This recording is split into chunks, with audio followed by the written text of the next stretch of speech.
Hi y'all, my name's Laur. I'm an athlete at Paragon Athletics and also the head trainer for the Warriors Way, a mental training organization that works with rock climbers and other athletes. Today I'm going to talk to you about expectations.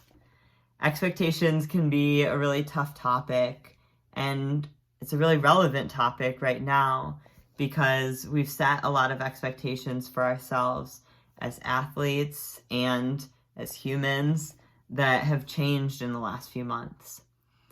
And so I wanted to dig into some ways that we can set effective expectations that set us up to work towards our goals and don't take away from our enjoyment of our sport. So the first thing to understand about expectations is that we're going to set them up based on our motivation. And we have different types of motivation in sports. We have end result motivation. Those are goals that we set for ourselves that happen sometime in the future. So that could be sending a climb, winning a race, could be just overcoming an obstacle, being on the other side of it. All of those things inspire us and give us energy to go after it in our sport. But they're not things that we can specifically control in the moment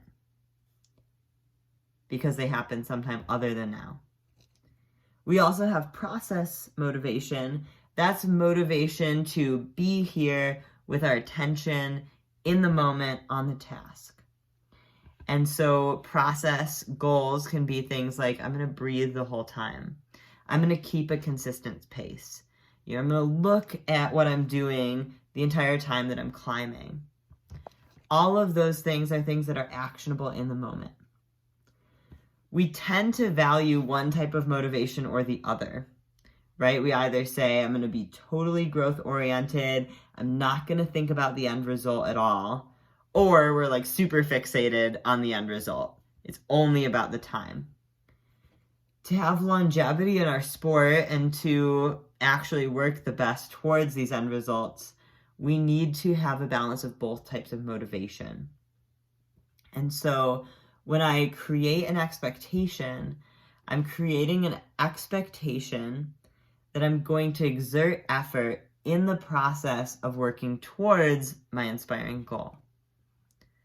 It's really different from the types of expectations we tend to set up for ourselves, right? We tend to set up expectations based on one of two outcomes. Either I'm setting up an expectation that I'm going to win, I'm going to have success, I'm going to achieve my goal, or I'm setting up an expectation that I'm not going to, that I'm not allowed to have expectations for achievement, and that if I convince myself that I'm not going to do it anyway, maybe I'll trick myself into it. Neither of those are very effective because we distract ourselves in the moment from applying the necessary energy that we have. Say we decide to run a race and we set an expectation that we're going to win. We're thinking, I'm going to win. If I can just keep everything perfect, I'm going to win. Right? And then something goes the wrong way, right? It starts dumping rain, and all of a sudden we didn't set up an expectation that there would be extra stress. And so our plan is derailed. We're like, well, my expectations aren't followed through on. I don't know if I'll be able to win now. Or we say no expectations allowed, and we don't really have that gumption to go after our goal because we said, well, I didn't want to set up expectations so that I wouldn't be frustrated. We set an expectation to exert effort on the way to a challenging goal. We're not setting up a timeline for when it has to be achieved, right? We're saying that whenever stress or hardship comes up, we're going to work with that because we expected it, and we're honoring that stress as a part of this learning opportunity, right? So stress comes up, and I deal with that. Stress comes up in another way, and I show up for that too, right? Keeping my attention in the process of working through that stress on the way to my goal. Not only do you get more fulfillment in your sport out of that, but actually keeping your full attention in the process of working towards that goal sets you up for a better chance of you actually achieving that goal.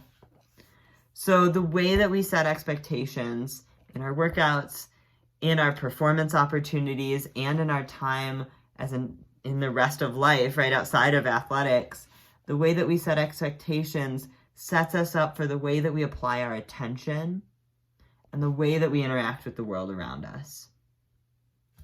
If you want to learn more about the training that we do at the Warriors Way, you can find us at warriorsway.com. You can find us on social media at The Rock Warriors Way. And you can find me, my personal social media, at Laur Sabourin. See you soon.